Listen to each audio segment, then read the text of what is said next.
Hi, my name is Wendy Ann Clark, and this is my channel Transformation. And here I talk about how God desires that you would be transformed into the image of Jesus by the power of the Holy Spirit in your life. And my goal here on this day is to bring a short daily reflection, kind of devotional, that I hope will encourage you to continue daily pursuing the person of Jesus Christ, that over time you'd be changed. This is what I want to talk about today.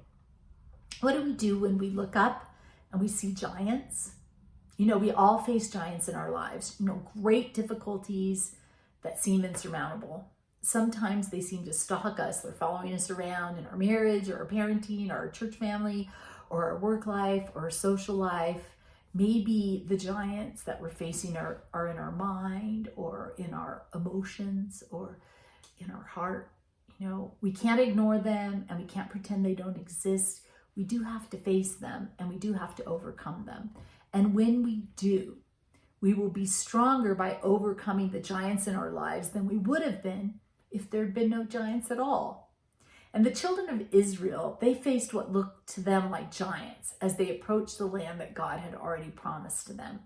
And only 2 of 12 saw that with God on their side, those giants weren't really giants at all. So go back and read the story in Numbers 13.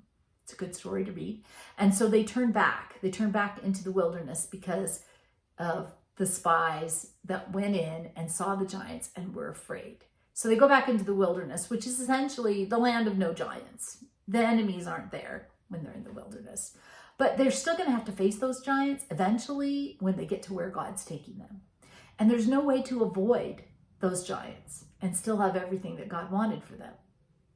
And now Joshua and Caleb were the 2 spies who realized that they would have to face those giants in order to continue in the way of the Lord, and that the Lord was with them and bigger than the giants, greater than any enemy they were going to face. And the Apostle Paul writes this in 2 Corinthians 4, 8 through 9, about his experience walking with the Lord. He says, "We're afflicted in every way, but not crushed, perplexed, but not driven to despair, persecuted, but not forsaken, struck down, but not destroyed." I mean, how is this possible? It's possible because we walk with Jesus. We live by the Spirit. We hold on to the one who's bigger than the giants, bigger than the things we face. So when you face great difficulties, giants, things that seem insurmountable, what should you do? Be honest with yourself. Be honest with God about what you're facing, and be honest about how it looks to you. Talk to him about it. Are you afraid? Tell him so.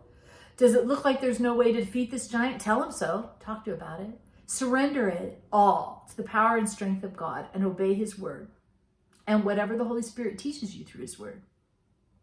He may lead you to look for help or for godly advice.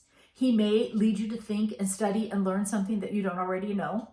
He may guide you in how to pray about what to do next. There may be some waiting involved and being still before the Lord, but you're going to keep moving.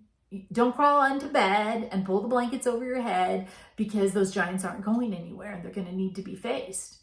Don't ignore the things that you're facing, hoping that they're just going to go away, and don't pretend they don't exist. Approach these giants, these things head on with purpose and with intention, knowing God is with you. Focus on who God is and all of his attributes. He's the one who's going to conquer the giants.